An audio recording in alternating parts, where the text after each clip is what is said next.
Infelizmente, a xenofobia é um fenômeno que vem crescendo no mundo, especialmente em tempos de crise econômica, social e política. Alguns exemplos são os ataques contra imigrantes, refugiados e minorias étnicas, a ascensão de movimentos nacionalistas e populistas que defendem o fechamento de fronteiras, a expulsão de estrangeiros e a disseminação de discursos de ódio e intolerância nas redes sociais e na mídia. A xenofobia é um problema grave que viola os direitos humanos, fomenta a violência e o conflito e prejudica a diversidade e a convivência pacífica entre os povos. Para combater a xenofobia, é preciso promover a educação, o diálogo e a solidariedade, respeitando as diferenças e valorizando as contribuições de cada cultura para o desenvolvimento da humanidade.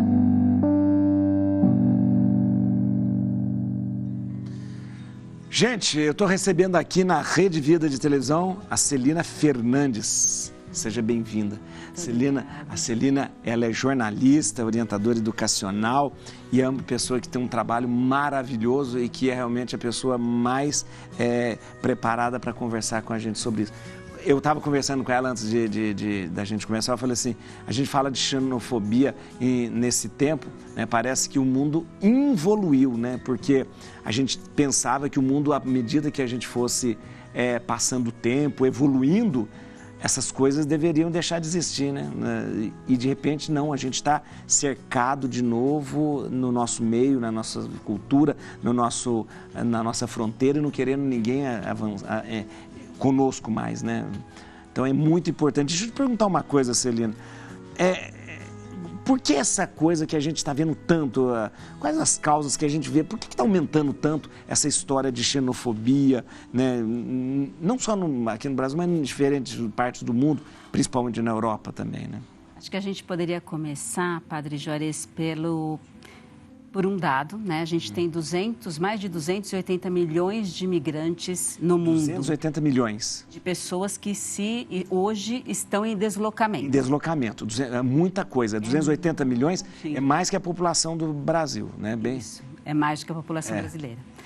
Acho que a gente pode começar por aí, então, dizer que esse é um fenômeno importante e significativo. Também acho que tem uma outra imagem que eu gosto muito de trazer sempre, que é aquela imagem de que não tem aquele entregador de uma carta, que aquela carta traz uma notícia que não é muito boa, né? Mas que quando a pessoa recebe, ela não se coloca contra a notícia, mas sim contra a pessoa que está entregando. Você mata o mensageiro, né? Exatamente. Você mata o mensageiro, E aqueles que estão, né, em deslocamento trazem todas as aflições que nós também vivemos, todas as angústias, todas as inseguranças do momento em que a gente está, né? Do momento em que a gente está vivendo e das condições sociais, econômicas e políticas que a gente vive, né? Então, contra essas pessoas é que a gente se manifesta. Então, a xenofobia é um sentimento, né, que a gente coloca contra aquele que nos traz as notícias que são difíceis de nós mesmos lidarmos em relação ao mundo em que a gente vive. E como você falou, aí a minha raiva vai para aquela pessoa que está representando tudo isso. Né? Exatamente. E aí é quando eu tenho aquela coisa de discriminar e tal. Mas tem muito a ver com essa questão de se sentir melhor, mais rico também, não tem essa coisa? Tem muito a ver, porque é uma sensação que temos, mas nós sabemos que é uma sensação. Sei. É uma sensação, é algo que pode ser temporário, não é? Porque a insegurança da nossa vida contemporânea é muito grande. Muito grande, é verdade. Então, aqueles que nos trazem, olha, o mundo não é tão seguro quanto a gente imaginou. Isso deixa uma pessoa... Não é? Ela revela pra gente, né, que o mundo, ele não é tão simples, as relações não são tão seguras, as relações de trabalho, a mesma moradia, né? O fato de a gente ter conquistado alguma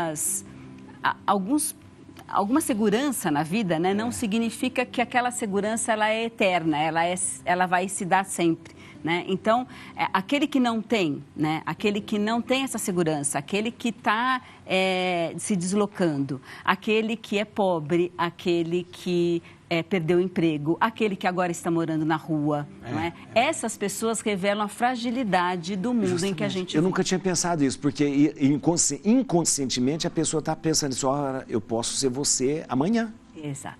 Eu posso ser você está aqui hoje como um imigrante ou um migrante, eu posso ser você amanhã. É interessante. Inconscientemente ela tem repulsa daquilo. Agora, é interessante, eu não consigo entender, porque geralmente a pessoa que provoca a xenofobia, ela é aquela pessoa que usa daquele imigrante, porque o que a gente tem nas culturas? Na Europa, nós precisamos dos imigrantes para essa mão de obra menos qualificada, né? Então, estão lá todos os imigrantes. Em Portugal, os brasileiros que estão trabalhando no trabalho mais braçal, aquela coisa. Elas são usadas para isso, mas elas não são aceitas na sociedade. É engraçado isso, né? Na verdade, né, a gente estabelece com essas pessoas sempre uma relação de distanciamento, de proximidade, quando nos interessa, de muito distanciamento também, né? Então, a gente pode dizer que a imagem da fronteira, né, a fronteira é um lugar sempre sendo constituído e reconstituído. Então, a gente tem uma série de muros, né? Alguns desses muros são muros, de fato, concretos, né? E outros muros são os muros que a gente vai estabelecendo na relação com essas pessoas. Eu poderia te dar um exemplo, né? A gente agora, durante a pandemia, eu convivo com migrantes e refugiados aqui no Brasil, e a gente acompanhei algumas pessoas para serem vacinadas. Há migrantes e imigrantes, há estrangeiros e estrangeiros, né? Então, os migrantes africanos, pretos, né? Eles sofrem muito mais do que pessoas que vêm dos Estados Unidos, da Europa. Porque é verdade, Para você ter uma ideia, ao acompanhar uma pessoa para tomar vacina, o número de perguntas que a pessoa que estava aplicando a vacina fez para um migrante africano... Que era preto? Porque era preto. Não fez para o outro imigrante que tinha olho azul e loiro. Exato. Que horrível. Então, você viu isso, você viu. Eu vi e conversei com a pessoa, expliquei para a pessoa, e havia uma orientação, inclusive, da Secretaria da Saúde, que para pessoas que não tinham documentação, por exemplo, toda a documentação, que é o caso de refugiados, se eles tivessem apenas o CPF, eles teriam que ser vacinados pelo CPF, simplesmente isso. Mas o que a gente viu foi, na verdade, que as pessoas que estavam ali se colocavam, né, na relação com essas pessoas, numa relação de distanciamento mesmo, né, de racismo e não só de xenofobia. Não só xenofobia, racismo também. Racismo também. Que horrível, que horrível. Não, são esses muros que você falou. Não são muros físicos, mas são muros que nós vamos... E interessante, né? O Brasil, que nós nos gabamos de dizer que nós recebemos todo mundo, temos essa diversidade. Nós temos também um pé atrás, de repente, quando a gente começa... Muito grande, muito grande, muito grande. Nós temos um racismo, sim, muito forte, né? Mascarado pela ideia muito equivocada de que a gente miscigenado, uma sociedade democrática. É verdade. Que acolhe todos, né? Acolhe a todos, aqueles que vêm e aqueles que estão, né? E de todas as cores, de todas as etnias, né? E não é verdade. Né? A xenofobia acaba afetando muito essas comunidades de imigrantes. Eles sentem isso? Sentem, claro, sentem sim. Sentem, né? No deslocamento, eles sentem, às vezes, muito mais do que no pertencimento às suas comunidades locais, dependendo das comunidades, obviamente, né? Mas já conversei, por exemplo, com migrantes africanos, dizendo que na África, por exemplo, na República da Guiné, que o número de uma população preta, né, de pessoas pretas, é muito alto, eles sentiram muito mais o racismo aqui, ao chegarem no Brasil, do que lá, né? E, então, assim, há de fato uma percepção, né, dessa xenofobia ou do racismo, né, ou das duas coisas concomitantemente, né, muito nessa situação de deslocamento. Há também uma ideia interessante, que é a ideia de que a fronteira, né, que está muito relacionada a esta ideia da xenofobia e tal, que a fronteira era uma situação passageira, né? A fronteira é uma situação assim, é um momento que eu estou vivendo, eu vou passar esse momento, eu vou deixar. E vai tudo normalizar. E as fronteiras estão virando permanentes. Então, a pessoa até entra, mas ela leva a fronteira junto com ela. Isso. Sempre tem uma barreira. Isso. E quando não, as situações de fronteira física mesmo, elas têm também virado lugares muito permanentes da presença dessas pessoas. Né? Que elas ficam ali. Né? Ficam ali. Você vai tomar café? Vou, claro. Café. E você toma café com açúcar ou sem açúcar? Eu tomo café com açúcar. Ah, graças a Deus, nós temos uma pessoa normal que veio nesse programa, gente. Eu adoro café com açúcar, por favor, adoro. Eu acho uma falta de respeito quando a pessoa toma um café sem açúcar. Fora do comum. Posso pôr um desse aqui? Sim, muito obrigada. Olha, obrigada. Que bom, gente, não tem essa coisa. Não tem café sem açúcar. Vamos ver, a xenofobia versus a qualidade de vida lá em Portugal. Eu tinha falado de Portugal. Veja só esse VT. A busca por uma melhor qualidade de vida faz com que brasileiros busquem oportunidade de emprego e moradia em outros países, como Itália, Japão e Portugal. Segundo o balanço do Itamaraty, atualmente Portugal concentra a maior comunidade brasileira na Europa, com cerca de 360 mil imigrantes estimados, superando o Reino Unido, em segundo lugar, com 220 mil. Mas, infelizmente, o caminho não é fácil ou simples quanto se espera. Muitos brasileiros relatam casos de xenofobia por parte dos moradores nativos dos locais. Recentemente, aconteceu o caso de uma brasileira, natural de Bragança Paulista, que foi vítima de ofensas por parte de uma portuguesa em terras lusitanas. Palavras como "volte para sua terra" e "eu sou portuguesa de raça" foram ditas e registradas no vídeo que circulou na web nos últimos dias. Em outro ponto, vemos brasileiros que não chegaram a passar por situações assim e que dizem para eles valer a pena o sacrifício de sair do país natal e ter opções melhores de residência, transporte público, escolas e até segurança. É preciso se planejar e buscar os meios legais para se viver em outro país, mas exigir o respeito e dignidade que todos nós merecemos. Eu acho um absurdo essa xenofobia dos portugueses. Agora eu vou falar. Eu sou neto de português. Acho um absurdo porque é o seguinte: quando Portugal não era da comunidade europeia, era uma porcaria lá, o pessoal passava, né, vinha tudo pra cá. E todo mundo que acolheu aquela coisa toda. Tinha um pouquinho de xenofobia, porque a gente contar a piada de português também, né? Isso é xenofobia, né? Agora, essa coisa o que estão fazendo, chamam o brasileiro eles chamam de brazuca lá, né? Eles chamam também, tem relatos que o pessoal, numa universidade lá, tinha um pedaço de pau, falou assim, na pedra, pegue a sua pedra para tirar num brazuca. Coisas assim, expressando o ódio, a raiva, aquela coisa que é desmedida, ou seja, e não dá para entender.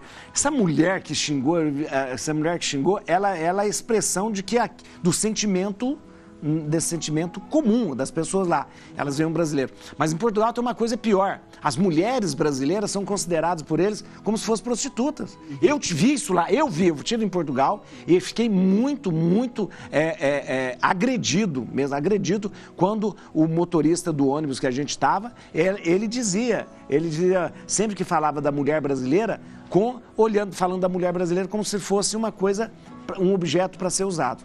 Né? Aliás, aquela portuguesa, vocês viram a foto daquela portuguesa? Depois vocês olham, aparece o Grinch. Depois é a mesma coisa do Grinch lá. Mas deixa eu te falar uma coisa. Essa coisa das mídias, da internet, das mídias sociais, isso aumenta a xenofobia? Porque dá voz para muitos ignorantes também? Sim, a pessoa acaba ficando não diante da pessoa, não diante da situação, mas acaba se escondendo por trás das telas, né? E imagina que não vai ser pega, que não vai ser vista, que não vai ser reconhecida, né? E a gente sabe que hoje a gente tem instrumentos muito poderosos também para esse reconhecimento. Portanto, nem por trás das telas, né, dá para Mas gente isso faz a pessoa ter coragem. Sim. Ter coragem. Agora, Celina, uma outra coisa que a gente viu que aumentou a xenofobia, até o VT falou, é esse aumento da ultradireita, né, em alguns países, e essa coisa do nacionalismo, que cheira um pouco o nazismo. Aliás, o nazismo era um partido nacionalista, né? Cheira um pouco assim. Isso tem aumentado também, né? Essa coisa do nacionalismo tem aumentado essa história do... Então, a xenofobia, dentre outros tipos, né, de preconceito, discriminação, de crime, né? Ela é muito estimulada também pelos políticos, pela classe política, né? Porque é um sentimento que faz com que as pessoas se identifiquem com um determinado programa de governo. Sei. Né? Então, aqueles programas de governo que dizem, olha, nós vamos fazer aqui uma contenção da entrada de imigrantes. Isso. Nós vamos fazer um muro que separe a gente dos outros. E os vários muros simbólicos que a gente também Isso. pode... Esses programas de governo tendem a atrair pessoas que se identificam, né, com esses sentimentos em função de quê? De que a gente vive aquilo que a gente estava falando, né, uma insegurança muito grande, né, falta de emprego, a gente sabe que não tem emprego para todo mundo, a gente sabe que as condições não são simples. E eles vão falar, vai pegar o meu emprego, né? Tem isso, né? Vai pegar o meu emprego. Então, os programas de governo que dizem que vão defender as pessoas daquele país, né? As pessoas que pertencem àquela nação, né? Em detrimento daquelas que querem entrar e que vão fechar as portas para os migrantes, acabam atraindo mais adeptos, acabam atraindo pessoas que se identificam com aquelas posições, né? E nesse sentido é que a gente pode dizer que o nacionalismo, né, e outras ideologias né, autoritárias e totalitárias acabam reunindo essas pessoas, né, que se identificam com esse tipo de... É um fenômeno que a gente tem visto muito na Europa, né? De repente você tem aí, você pega uma ideologia mais relacionada a essa coisa mais da ultradireita. Não é que a ultradireita que é sempre o perigoso, né? Essa extrema direita é perigosa. E de repente a gente vê países que você tem ali os deputados já com esse discurso xenofóbico, né? E ganhando cada vez mais força. A Europa, na verdade, ela sofre o que, de repente, praticamente o que ela plantou. A Europa, durante muitos anos, explorou a África. Ou seja, né, todos aqueles países... A África foi dividida para a Europa. Cada um pegou um pedacinho, como se fosse um quintalzinho seu, e explorou. E hoje, a Europa está sofrendo aquilo que, de repente, ela fez com o povo, né? Empobreceu, explorou, não deixou evoluir, agora o povo vai lá, está indo lá. A gente tem uma pergunta aqui no VT para você. A xenofobia, assim como todo preconceito, está enraizada no ser humano? Como realmente mudar? Será que está na gente mesmo? A xenofobia, como todo preconceito, é um sentimento construído, né? Um sentimento e formas de ação, né? É construído socialmente. Não é isso, eu gostei, isso mesmo. Não adianta você... isso não vem de dentro. Não. É de fora. Construído socialmente. Então, a gente precisa, de fato, né? Acho que no primeiro vídeo que a gente apresentou aqui, já havia indicações de que é pela educação que a gente transforma isso, né? E, de fato, a gente acredita que é pela educação, sim. Né? Quando a gente pode oferecer para as pessoas, né, o multiculturalismo, outras possibilidades de se relacionar que não aquele único que a pessoa conhece, não é? Porque a gente sabe também que a gente vive numa cultura homogênea e homogeneizante, não é? Que todo mundo precisa ser igual, todo mundo precisa gostar das mesmas coisas. É verdade, todo mundo vai na onda de alguma coisa, é verdade. Precisa parecer igual, se veste da mesma forma, né? Se comporta da mesma forma. E, na verdade, o multiculturalismo é uma das possibilidades que a gente observa, né? Como uma porta que se abre para que a gente possa conhecer o outro, aceitar o outro como ele é, recebê-lo, né? Acolhê-lo, né?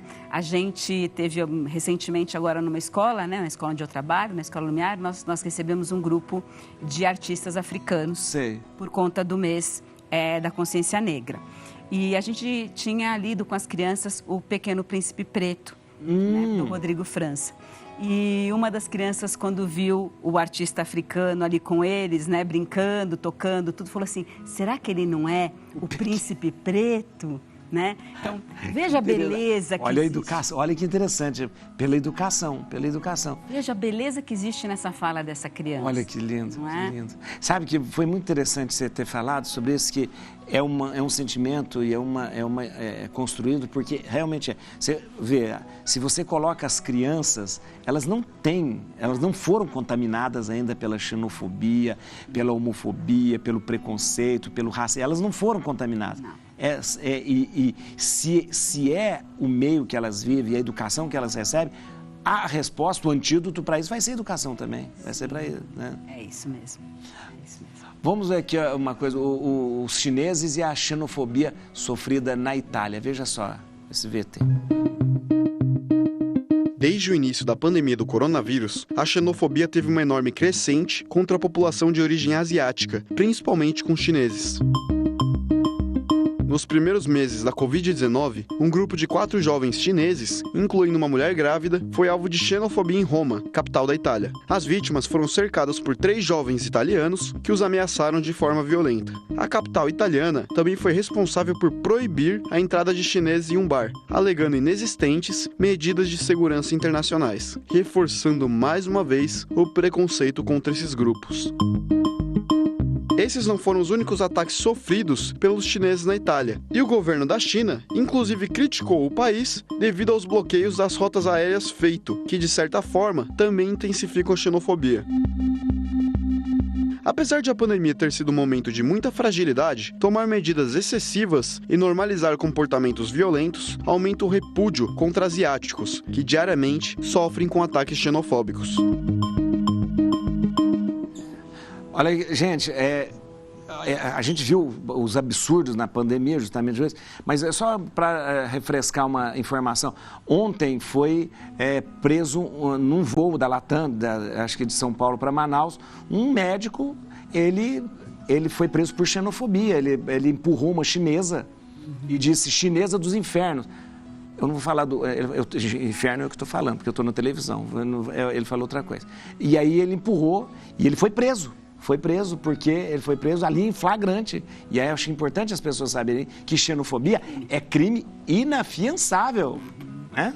É inafiançável. É importante que as pessoas saibam disso. Você discriminar alguém por causa de xenofobia é crime, né? Agora, como que nós teríamos estratégias educacionais para minimizar pelo menos esse estrago que já está sendo feito? Acho que a gente pode pensar no seguinte, né? Voltando àquela ideia de que a gente vive numa cultura muito homogênea, muito homogeneizante e hegemônica, porque ela é de um lado para outros, né? Talvez o lugar da escola, né, como uma possibilidade de ressocialização e de socialização das crianças, dos jovens, né, seja uma oportunidade que as pessoas tenham de conviver com outras culturas, com outras formas de pensar, né, com outras formas de se relacionar. A convivência talvez seja a forma mais eficiente, uma convivência em que as pessoas possam se identificar, seja a melhor forma para que a gente possa produzir outras relações que não essas, né? Eu me lembro de um estudo de uma psicóloga social chamada Simone Weil. Ela nos legou um conceito bastante importante, assim, né?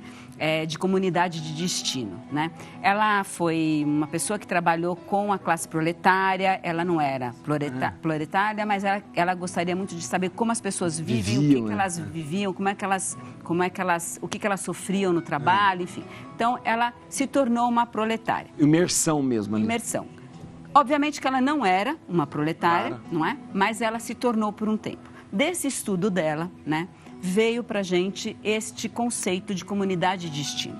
O que significa? Eu posso não ser proletária, eu posso não ser preta, eu posso não ser migrante, né? Mas eu posso me identificar com eles o suficiente para que a gente tenha o mesmo destino. Quer dizer, eu posso me identificar emocionalmente, eu posso me identificar tendo laços, eu posso estabelecer laços com essas pessoas para que efetivamente aquilo que acontece com elas seja tão importante que possa me afetar também. Né? Acho que esse é o caminho. Na espiritualidade isso tem um nome, chama compaixão. Isso. Compaixão, né? Porque a compaixão é do grego, compatos, sofrer com o outro, né? Sofrer com... Eu sinto a mesma coisa que eu... Não é pena, não é compaixão, não é pena, não é dó, não é isso. Dó, você tem pena de você está fora e você tem pena daquela pessoa. A compaixão é sentir aquilo que o outro sente, né? Então, isso é interessante. Quando eu sinto o que o outro sente, né? Isso muda meu ponto de vista, né? Exatamente. Interessante. Infelizmente, os refugiados de guerra também sofrem muito com a xenofobia. Imagina, já sofre com a guerra, já sofre com o fato de ser apátrida praticamente e ainda sofre com a xenofobia, veja só. Os refugiados da faixa de Gaza que chegaram ao Brasil em busca de uma vida melhor enfrentam muitos desafios e dificuldades. Além da guerra, da pobreza e da falta de oportunidades em seu país de origem, eles também sofrem com a discriminação, a violência e a xenofobia no Brasil. Muitos deles não conseguem emprego, moradia, saúde ou acesso à educação e vivem em situação de vulnerabilidade social. Precisam de apoio, solidariedade e respeito dos brasileiros, que devem reconhecer sua condição de vítimas de um conflito que não escolheram. Devem ser tratados com toda a dignidade. Na verdade, eu vi um relato, aliás, um depoimento de um desses refugiados que vieram da faixa de Gaza, dizendo: lá eu estava no muro, preso no muro, aqui eu continuo preso da mesma forma. Porque existe essa coisa das pessoas que trazem essa xenofobia, né? Sim, que isolam, né? Isolam os outros e continua aquela ideia de fronteira que a gente discutia no início. Isso mesmo. Né? Assim, se estabelecem outras formas de fronteira. E por isso essa ideia de que a gente hoje criou uma fronteira que é permanente. Né? Assim, se há fronteiras nos seus países de origem, há outras fronteiras que se estabelecem também nos países aos quais a gente se dirige, né? Existe eu não sei se é verdade, mas diz que um dos astronautas, né, eu não sei, é mais romantizado, mas dos astronautas, a coisa que mais chamou a atenção dele quando a nave se distanciava da Terra, é que quando ele olhou para a Terra, ele percebeu que não existia aquelas fronteiras que ele via no mapa, que isso era uma ilusão, isso foi uma coisa criada, né? Ele olhou para a Terra e falou: mas não existe isso, né? Não existe aquelas... E, na verdade, nós criamos isso, né? O Brasil vai até aqui, depois vai na Argentina, depois o Pará, e nós vamos criando. Essas fronteiras são imaginárias, né? São imaginárias, né? E a gente pode criar a qualquer momento fronteira para não deixar as pessoas chegarem a gente. Agora, há um sofrimento muito grande, porque além da língua ser uma barreira, além dos costumes ser uma barreira, a religião é uma barreira, você ainda tem a xenofobia também. Então, é muita barreira para um povo refugiado, é muita coisa. É muito. O refugiado ainda, ele tem um problema ainda maior, quer dizer, ele saiu dos... O refugiado é aquela pessoa que teve que sair. Foi obrigado a sair. Né? Os outros... Não que eles tenham grandes escolhas, alguns deles, mas vamos dizer que não estavam na mesma condição do refugiado, que às vezes sai com a roupa do corpo apenas, sem documentação. Então, o refugiado ele tem também esta característica, ele não tem esta documentação. E a documentação é algo extremamente exigido nos países aos quais você se destina. Claro que de início se dá o asilo, se recebe, se acolhe, né? Mas é também preciso tomar providências para resolver problemas do ponto de vista legal e de documentos. Né?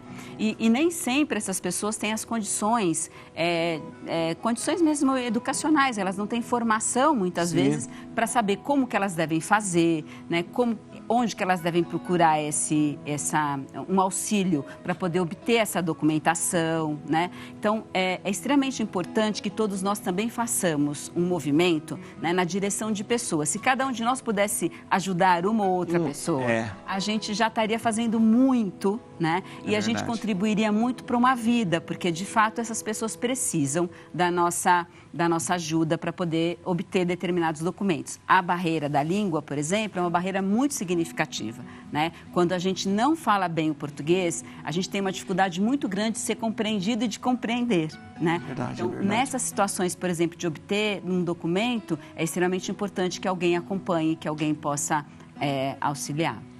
E eu só queria destacar que existe um pensamento muito perverso atualmente em relação a tantos imigrantes, em relação principalmente à religião. As pessoas têm classificado todo muçulmano como se fosse um terrorista, como se fosse o responsável pelo sequestro ali de Israel, e não é assim, né?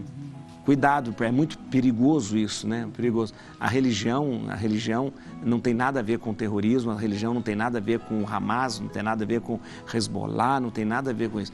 E é um perigo, porque para endossar a xenofobia que a gente às vezes traz latente, a gente começa a buscar e lançar mão desse tipo de coisa, né? Sem dúvida.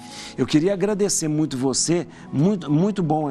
São assuntos assim espinhosos, mas que tem que ser ditos, né? Talvez a gente às vezes fica evitando de falar, mas é muito importante mesmo. Queria agradecer e eu queria dar o Instagram do Lumiar, né? Lumiar, Deixa eu explicar pra gente, o Lumiar é uma escola, a gente tem várias unidades em São Paulo, em Campinas, Santos e Criciúma, tá?